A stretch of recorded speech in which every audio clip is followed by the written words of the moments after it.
메이저급인 4등급으로 플로리다에 상륙한 허리케인 마이클로 2명의 희생자가 나왔고 83만 가구가 정전 피해를 입고 있습니다. 한국 정치권이 재외동포들의 법적 지위 향상과 선천적 복수국적법 개선을 위한 태스크포스를 구성했습니다. 24시간 재외공관 비상연락처가 제대로 운영되지 않고 있다는 지적입니다. 사회안전보장청이 오늘 사회보장연금이 2.8% 인상됐다고 발표했습니다. 메가밀리언 잭팟 당첨 금액이 역대 세 번째로 많은 5억 4,800만 달러로 치솟았습니다. 이상은 이 시각 주요 뉴스입니다. 시청자 여러분 안녕하십니까? KBN 뉴스입니다. 메이저급인 4등급으로 플로리다에 상륙한 허리케인 마이클이 열대성 폭풍으로 강등됐지만 여전히 위력을 발휘하며 북상하고 있습니다. 오늘 캐롤라이나주를 지난 마이클은 내일 새벽 대서양으로 빠져나갈 것으로 예보되고 있습니다. 2명의 희생자가 나왔고 83만 가구가 정전으로 인해 고통받고 있습니다. 이명주 기자가 전해드립니다. 어제 오전 플로리다에 상륙한 마이클은 엘라베마 남동부 지역과 조지아에 피해를 남기고 북상 중입니다. 현재 최고 풍속은 시속 50마일로 열대성 폭풍급으로 떨어졌습니다. 마이클은 비교적 빠른 속도인 시속 21마일로 북동쪽으로 이동 중입니다. 현재 이동 경로와 속도를 고려하면 내일 새벽 버지니아 남동부 해안을 통과해 대서양으로 빠져나갈 것으로 예상됩니다. 마이클의 세력은 약화됐지만 여전히 재앙적인 피해를 안겨줄 수 있다고 국립 허리케인 센터는 경고했습니다. 지금까지 2명의 희생자가 나왔습니다. 플로리다에서는 나무가 집을 덮치면서 남성 1명이 숨졌고 조지아에서는 집 안으로 날아온 파편에 소녀 1명이 사망했습니다. 마이클이 상륙한 플로리다 멕시코 비치 지역은 해일과 홍수, 강풍 등으로 직격탄을 맞았습니다. 플로리다주 방위군 3,500명과 구조대원 1,000여 명이 투입돼 구조 작업을 벌이고 있습니다. 플로리다를 비롯해 조지아, 엘라베마까지 남부 3개주에 걸쳐 총 83만 건의 단전 신고가 접수됐고 약 6천 명이 긴급 대피소에 머물고 있습니다. 마이클은 현재 캐롤라이나 일부 지역에 9인치가량의 많은 비를 뿌리고 있습니다. 특히 지난달 허리케인 플로렌스가 상륙했던 캐롤라이나 지역으로선 이중고를 겪게 됐다고 미 언론들은 전했습니다. KBN 뉴스 이명주입니다.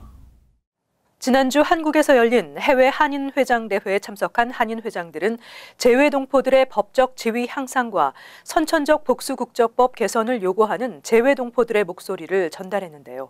정치권도 제도 개선을 위한 태스크포스 구성 등 긍정적인 움직임을 보이고 있습니다. 보도에 지한삼 기자입니다.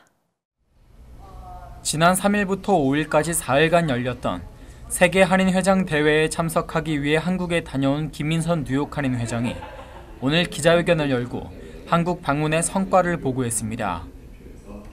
김민선 회장은 선천적 복수국적법 개정과 구제안을 입법화시키기 위해 국회와 과천 정부청사를 방문하고 한인 동포사회의 목소리를 전하고 왔다고 말했습니다.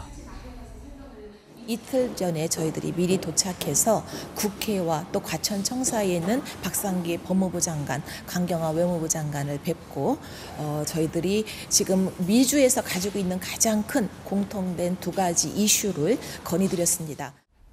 김 회장은 국회의 정부의 홍보 부족으로 인해 20만 미주 한인 동포들이 잠재적인 피해자가 된 상태라며 6개월의 유예기간을 통해 한인 2, 3세들이 스스로 국적을 선택할 수 있는 기회를 제공하고 대한민국 헌법에 재외동포라는 단어를 명시해 법적인 보호 근거를 마련해 달라고 요구했다고 밝혔습니다. 대한민국 정부와 국회도 동포사회 목소리에 귀를 기울이기 시작한 것으로 보입니다. 일단 선천적 복수국적에 대해서는 박상기 법무부 장께서 태스크포스를 이미 구성을 했는데 실질적으로 여기에 대해서 누구보다도 현실적으로 감각을 갖고 있고 또 동포들의 목소리를 전할 수 있는 현직 회장단 2분을 이 태스크포스 여기에 포함시켜달라 주장을 했고, 이종걸 의원이 발의한 복수국적법 개정안은 지난 9월 공청회를 마치고 통과를 위해 진행 중이며 이석현, 문희상, 추미애, 심재건 외 19명의 의원들이 발의한 재외국민 보호를 위한 영사조력 법안에는 재외동포의 정의와 재외동포 보호에 대한 의무가 명시되어 있습니다. 대한민국 국회도 한국 시간 11일 선천적 복수 국적자의 국적 선택 제도 개선을 주제로 국적법 개정안 토론회를 개최하는 등 더욱 다양한 움직임을 보이고 있습니다. KBN 뉴스 지한샘입니다. 24시간 재외공관 비상연락처가 제대로 운영되지 않고 있다는 지적입니다. 재외국민의 사건, 사고, 피해 사례가 매년 급증하고 있지만 재외공관의 긴급 전화가 연결이 안 되는 경우가 30%에 달하고 있는 것으로 나타났습니다. 원유철 자유한국당 의원에 따르면 24시간 재외공관 비상연락처로 명명된 외교부 해외여행안전 어플리케이션에 긴급 연락처가 등록된 전체 재외공관 가운데 연락이 닿지 않는 곳이 전체 공관의 28%에 달했습니다. 해외 172개 재외공관 중 58곳이 안내된 번호의 전화를 받지 않았으며 48곳에서는 회신조차 없었던 것으로 밝혀졌습니다. 긴급 연락처 관리가 허술한 사례도 드러났습니다. 원 의원실이 앱에 등록된 재외공관 긴급 연락처의 정확도와 앱과 홈페이지 간 일치도를 분석한 결과 긴급 연락처가 잘못 표기돼 있거나 긴급 연락처가 앱에 아예 수록되지 않은 경우도 있었습니다. 한편 재외국민 사건 사고 건수는 2014년 1,664명에서 2015년 14,076명, 2016년 14,493명으로 2년 사이 36%가 늘었습니다. 같은 기간 재외국민 피해 건수 증가폭은 5,952명에서 9,290명으로 56%나 급증했습니다. 사회안전보장청이 오늘 생계비 조정 인상률을 발표했습니다. 2.8%가 인상됐는데요. 지난해보다 인상폭이 커졌지만 인플레이션과 메디케어 보험료 인상 등으로 실질적인 인상 효과는 미미하다는 지적입니다. 사회안전보장연금을 수령하는 5,500만 명의 은퇴자들은 내년에 2.8% 인상된 연금을 받게 됐습니다. 따라서 사회안전보장연금을 받는 은퇴자들은 매월 약 39달러가 인상돼 1년 동안 평균 16,700달러의 연금을 수령하게 됩니다. 미국은 법으로 매년 공식 소비자 물가 상승률을 바탕으로 해서 사회보장연금의 인상률을 정하게 돼 있습니다. 지난해까지 2%에 못 미쳤던 인플레가 올해 초반부터 상승하기 시작해 2% 중반을 기록하고 있고 경제 성장률에 비해 뒤처졌던 근로자의 평균 시급 인상률도 2.7%를 넘어섰습니다. 미국의 2018 회계년도 연방 예산은 총 수입 3조 3천억 달러에 지출이 3조 9천억 달러인데 국방비 등 연방정부가 액수를 조정할 수 있는 재량성 예산이 1조 2천억 달러입니다. 반면 정부가 손댈 수 없게 법으로 확정된 의무성 예산이 2조 4천억 달러입니다. 의무성 예산 중 가장 큰 몫이 사회안전보장연금으로 9,500억 달러에 육박하고 다음으로 메디케어 예산이 6천억 달러, 메디케이드가 3,500억 달러를 차지합니다. 최근 이민당국이 전문직 취업비자 단속을 H-2B 비자까지 대폭 확대해 강도 높은 단속을 펼치고 있는 것으로 알려져 고용주들의 주의가 요구되고 있습니다. 많은 한인들이 H-2B 비자 취득에 나서고 있어 상당한 파장이 예상됩니다. 트럼프 행정부가 취업 비자 단속을 최근 단순직 취업 비자까지로 대폭 확대하고 있습니다. H-2B 비자는 단순직 비농업 부문 취업 비자로 H-1B 비자 취득이 어려운 한인들이 대거 H-2B 비자 취득에 나서고 있어 상당한 파장이 예상됩니다. 특히 이번 단속에는 이례적으로 이민 사기 단속 전담반까지 투입되고 있어 주의가 요구되고 있습니다. 이민연구센터는 최근 연방이민당국의 이번 단속이 예전과 달리 강도 높게 진행되고 있어 고용주들과 외국인 노동자들 사이에 패닉 상태가 확산되고 있다고 전했습니다. 이민연구센터에 따르면 연방국토안보부가 H-2B 비자 오남용 단속에 나선 것은 최근 미 고용주들 사이에서 H-2B 비자를 악용하는 사례가 빈발하고 있으며 미국인 노동자를 저임금 외국인 노동자로 대체하기 위한 사기성 H-2B 비자 신청이 만연하고 있기 때문입니다. H-2B 비자 노동자에게는 연방노동부의 적정 임금 기준이 적용되고 있지만 일반적으로 같은 직종 미국인 노동자들에 비해 임금 수준이 낮은 것으로 나타났습니다. 한편 H-2B 비자는 H-1B와 같이 취업을 통한 영주권 취득이 가능해 한인들도 선호하는 비자로 2016 회계년도의 경우 취업 이민 노동 허가를 신청한 한인 6천여 명 중 약 2천여 명이 H-2B 비자 소지자로 집계된 바 있습니다. 올해 학자금 부채가 약 1조 6천억 달러에 달할 것으로 예상되고 있는 가운데 론킴 뉴욕주 하원 의원과 비영리 단체 대표들이 어제 맨하튼 시청 앞에서 집회를 열고 정부의 학자금 부채 탕감을 촉구했습니다. 론킴 뉴욕주 하원 의원은 백악관과 뉴욕주 의회 등에 누적 학자금 부채 약 1조 6천억 달러를 탕감해달라는 서한을 발송했습니다. 김 의원은 이 같은 막대한 부채가 청년들의 미래에 걸림돌이며 사회 경제적으로 부정적인 영향을 미칠 것이라고 지적했습니다. 스탠다드 앤 푸어스 글로벌 보고서에 따르면 지난 8월까지 집계한 학자금 부채는 약 1조 5천억 달러이며 올 연말까지 1조 6천억 달러에 달할 것으로 나타났습니다. 특히 뉴욕시는 현재 성인의 15% 이상인 100만여 명이 약 350억 달러 학자금 부채를 갖고 있습니다. 김 의원은 많은 중산층들이 학자금 부채에 시달리지만 정부는 이를 간과하고 상위 1% 부유층에만 집중적으로 투자한다고 비판했습니다. 이날 집회에는 케빈 파커 뉴욕주 상원의원, 댄 쿼트, 유린 니오우, 하비 앱스타인 주 하원의원 등 정치인들과 뉴욕 시립대, 교수연합회, 민권센터, 한인정치발전위원회, 아주인 평등회 등 커뮤니티 단체들도 김 의원의 서한에 공동 서명을 하거나 행사에 참여해 지지를 밝혔습니다. 뉴욕시가 특수 목적고 입학시험 폐지를 추진하며 찬반 논란이 일고 있는 가운데 리처드 카렌자 뉴욕시 교육감이 뉴욕주 의회의 승인 없이도 특수 목적고 5개 학교의 입학시험을 당장 폐지할 수 있다고 발언해 논란이 일고 있습니다. 카렌자 교육감은 어제 헥트 칼렌드라 법에 따라 스타이브센트 고교와 브롱스 과학고, 브루클린 텍 등 3곳을 제외한 나머지 뉴욕시 특목고 5개 학교의 입학시험은 뉴욕시 정부의 재량만으로 없앨 수도 있다고 밝혔습니다. 카렌자 교육감은 뉴욕시 특목고 학생을 선발하기 위해 주의회가 1971년 제정한 헥트 칼렌드라 법에는 스타이브센트고와 브롱스 과학고, 브루클린 텍 등 3개 학교만 특목고로 지정해놓고 있다고 밝혔습니다. 카렌자 교육감이 지칭한 5개 특목고는 브루클린 라틴 스쿨, 시티 칼리지 수학, 과학 엔지니어링 스쿨, 리만 칼리지 어메리칸 스터디 스쿨, 요크 칼리지 퀸즈 과학고, 스테튼 아일랜드 텍 등입니다. 법률 전문가들도 뉴욕시 정부가 특목고 5개 학교의 입학시험을 주의회 승인 없이 폐지하는 것은 법적으로는 문제가 없어 보인다고 진단하고 있습니다. 이 같은 카렌자 교육감의 발언에 대해 일부 정치인들과 학부모들은 미 전국에서 가장 우수한 뉴욕시 특목고를 망가뜨리려 하고 있다며 강력 비판하고 나섰습니다. 한편 빌 드블라지오 뉴욕시장은 지난 7월 뉴욕시 특목고 입학생의 인종 다양성을 위해 특목고 입학시험을 폐지하겠다고 천명한 바 있습니다. 이후 뉴욕주 의회에 입학시험 폐지를 골자로 한 법안을 발의했지만 통과하지 못했으며 내년 주의회 회기가 시작되면 재추진하겠다는 입장입니다.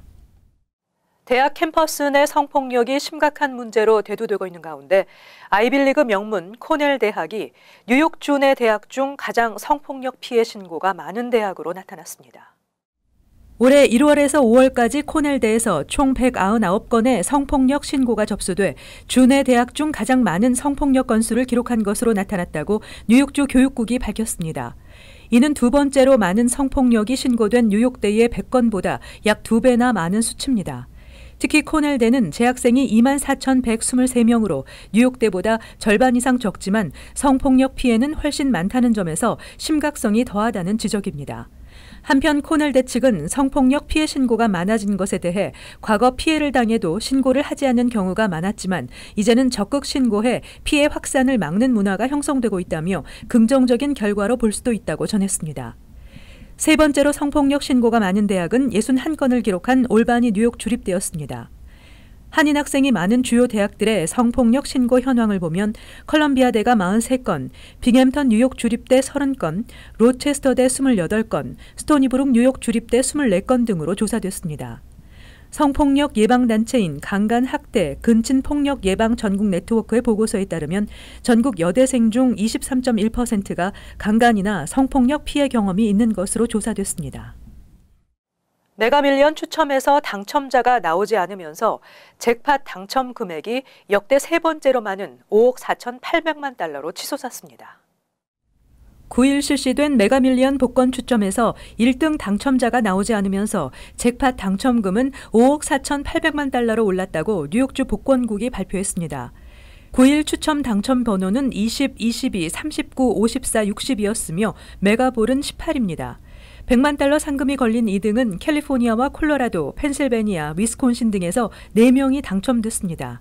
이 같은 잭팟 규모는 메가밀리언 역사상 역대 3번째이며 미 복권 역사상 역대 9번째로 많은 금액입니다.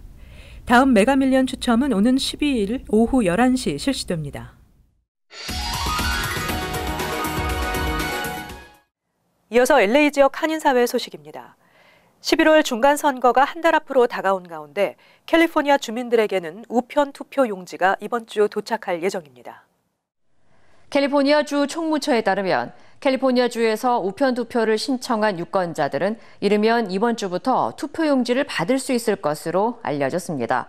올해 유권자들은 캘리포니아 주지사를 비롯해 연방 상하원 의원, 그리고 가스세 인상 철회안 폐지 등 그동안 찬반 의견이 엇갈렸던 11개의 주민 발의안에 대해 투표를 할 수 있습니다. 한편 우편 투표 신청은 오는 30일까지며 유권자들은 표기를 마친 우편 투표 용지를 선거 당일인 11월 6일 오후 5시까지 도착할 수 있도록 발송하거나 선거날 해당 지역 투표소를 직접 방문해 제출하면 됩니다. LA시 곳곳에 쌓인 쓰레기 산더미가 벼룩에 의해 발생하는 발젠티푸스의 질병을 부추기고 있다는 지적이 제기되고 있습니다. LA 카운티 보건국은 현재까지 보고된 발진티푸스 감염 사례는 57건에 달한다며 LA 다운타운 등 쓰레기가 많이 쌓여 있거나 위생 상태가 불량한 지역을 중심으로 빠르게 확산하고 있다고 밝혔습니다. LA 다운타운에서 일하는 직원들과 지역 주민들은 시정부의 허술한 쓰레기 처리에 대한 민원 신고를 수차례 해왔지만 문제는 여전히 개선되지 않고 있다고 호소했습니다. 한편 에릭 가세티 LA 시장은 쓰레기 철거 작업에 $30만 추가 예산을 투입하는 등 대대적인 대책 마련에 나설 계획이라고 설명했습니다. 이어서 간추린 소식입니다. 스티븐 스위니 뉴저지주 상원의장이 최근 오는 29일까지 오랑용 마리화나 합법화 법안을 처리할 것이라고 공개 천명한 데 따라 법안이 이번 달 안으로 주의회를 통과할 가능성이 커졌습니다. 주의회 민주당 지도부는 마리화나 판매세율을 놓고 막판 조율을 진행 중인 것으로 알려졌습니다. 법안은 21세 이상 성인의 기호용 마리화나 구입과 소지를 합법화하는 내용입니다. 뉴저지주의 유급병가 제공 의무화법이 오는 29일부터 공식 발효돼 뉴저지의 모든 기업과 업체들은 직원들에게 근로시간 30시간마다 1시간을 유급병가로 제공해야 합니다. 직원들은 연간 최대 40시간까지 유급병가를 제공받을 수 있습니다. 기업과 업체는 발효 후 30일 내에 직장 내에 유급병가 사용 권리를 알리는 안내문을 부착해야 합니다. 또 규정을 어겼을 경우 첫 적발 시 $100에서 $1,000의 벌금이 부과됩니다. 포틀리 한인회가 한인 상인들과 지역 정치인 간의 교류 확대와 각종 정보 공유를 위해 오는 17일 오후 6시부터 포틀리 레크레이션 센터에서 비즈니스 네트워킹 행사를 개최합니다. 행사에는 마크 소콜리치 시장 등 포틀리 주요 정치인들이 참석해 지역 상권의 주요 현안과 한인 상인들의 여론 수렴에 나섭니다. 또 한인 상인들을 위해 SBA 융자 등 상업용 융자 정보와 세금 관련 정보 등이 한국어로 제공됩니다. 지난 15년 동안 운영되며 한인들도 많이 찾았던 뉴저지 에지워러의 멀티플렉스 영화관이 11월 13일로 영업을 중단할 계획입니다. 업계에서는 인근 포틀리에 고급 영화관 아이픽이 들어서고 해켄색에도 새로운 AMC 극장이 들어서면서 경쟁이 심해진 것이 폐업의 요인으로 분석하고 있습니다. 영화관 측은 웹사이트에 운영 중단에 따른 환불 방법 등을 고지했습니다. 계속해서 환율과 증권 소식입니다.